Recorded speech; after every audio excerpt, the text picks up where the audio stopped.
Forças israelenses voltam a atacar Khan Younis, na faixa de Gaza.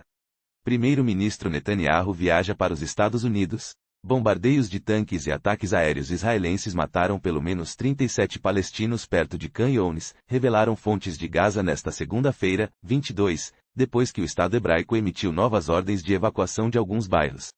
Tel Aviv invocou novos ataques a partir daquelas áreas. Para facilitar as evacuações, os militares disseram que estão ajustando os limites de uma zona humanitária em Al-Mawasi para manter a população civil longe das áreas de combate com os militantes palestinos liderados pelo Hamas. As autoridades sanitárias palestinas afirmaram que pelo menos 16 palestinos foram mortos por disparos de tanques de Israel na cidade de Bani Suhaila, a leste de Khan Younis, no sul do país, tendo a região sido também bombardeada por aviões. Segundo o Ministério da Saúde de Gaza, entre os mortos há 6 crianças e 4 mulheres. Além disso, dezenas de pessoas ficaram feridas durante o ataque das forças de Israel. Os meios de comunicação social do Hamas indicam que o número de mortos é de 26. Segundo o comunicado dos militares de Israel, as novas ordens devem-se ao alegado recrudescimento dos ataques de militantes palestinos, incluindo o lançamento de rockets a partir de zonas visadas no leste de Khan Younis. As ordens de evacuação não incluíam as instituições de saúde. Os palestinos, as Nações Unidas e as agências internacionais de ajuda humanitária afirmaram que não existe nenhum lugar seguro em Gaza. No início de julho, dezenas de palestinos foram mortos em ataques israelenses na área de Al-Mawasi, designada por zona humanitária. Israel afirmou que os ataques tinham como alvo militares armados, incluindo alguns dos principais comandantes militares do Hamas. Nesta segunda-feira, as autoridades de saúde do Hospital Nasser, em Khan Younis, pediram aos moradores que doassem sangue devido ao grande número de vítimas na unidade hospitalar. O Serviço Civil de Emergência palestino afirmou ter informações sobre dezenas de pessoas mortas pelos disparos aéreos e de tanques de Israel nos arredores orientais de Khan Younis, mas as equipes não conseguiram chegar até essa região devido à intensidade dos bombardeios. Entretanto, militares israelenses efetuaram ataques aéreos contra 2 casas nas zonas de Al-Burei e Deir al-Bala, no centro da faixa de Gaza, ferindo várias pessoas. Outro ataque aéreo em Gaza, no norte do enclave, matou 2 outros palestinos. Israel prometeu erradicar o Hamas depois de os militantes do movimento islamita terem matado 1.200 pessoas e feito mais de 250 reféns num ataque transfronteiriço em 7 de outubro do ano passado. Desde então, pelo menos 38 mil palestinos foram mortos na ofensiva de retaliação de Israel, disseram autoridades sanitárias de Gaza.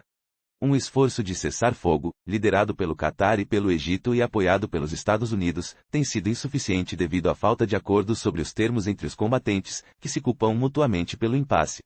Apesar de as negociações para um cessar-fogo e a libertação dos reféns terem estagnado durante vários meses, Netanyahu anunciou nesse domingo, 21, que tinha concordado em enviar uma nova delegação na quinta-feira, 25, para negociar um acordo. Em Israel, há várias semanas manifestantes se reúnem para exigir a libertação dos reféns.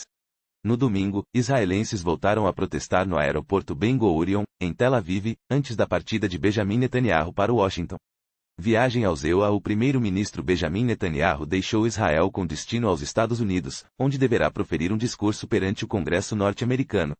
Netanyahu considerou que a visita era muito importante, numa época de grande incerteza política, referindo-se à decisão do presidente do ZEUA, Joe Biden, de não se recandidatar em novembro. A viagem de Netanyahu a Washington tem também como pano de fundo a pressão exercida pelo seu aliado americano para que seja concluído um acordo de cessar-fogo com o Hamas na faixa de Gaza, mais de 9 meses após o início da guerra desencadeada pelo ataque sem precedentes do movimento islamita palestino a Israel.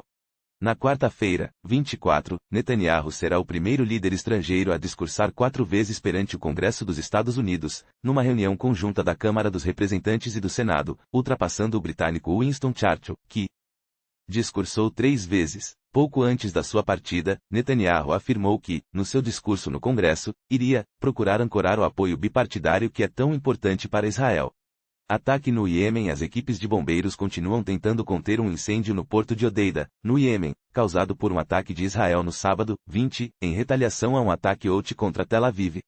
Os tanques de petróleo e uma central elétrica foram atingidos neste porto, situado no oeste do Iêmen, no Mar Vermelho, principal ponto de entrada das importações de combustível e da ajuda internacional destinada às regiões controladas pelos Houthis. Colunas de fogo e fumaça negra foram vistas sobre a cidade de Hodeida, no Iêmen, pelo 3º dia consecutivo.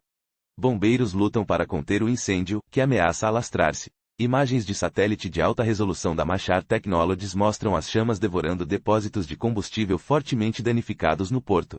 Os depósitos são geridos pela Yemen Petroleum Company, que afirmou no domingo, 21, que as 6 pessoas mortas nos ataques israelenses eram seus empregados. Apesar do incêndio, os funcionários do porto de Hodeida afirmaram que ele estava funcionando, segundo a agência noticiosa rebelde Hot Saba. Estamos trabalhando 24 horas por dia para acomodar todos os navios e não há preocupações quanto à cadeia de abastecimento e entregas de alimentos, medicamentos e derivados do petróleo, disse Nasser Al-Nusayri, funcionário do porto. No entanto, a consultora norte-americana Navant Group afirmou que os ataques a Hodeida destruíram 5 gruas e reduziram a capacidade de armazenamento de combustível do porto de 150 mil para 50 mil toneladas. Os Houthis afirmam que mais de 80 pessoas ficaram feridas no ataque, muitas delas com queimaduras graves. Tendo como pano de fundo a guerra entre Israel e o Hamas na faixa de Gaza, os Houthis estão se posicionando como uma espécie de membro-chave da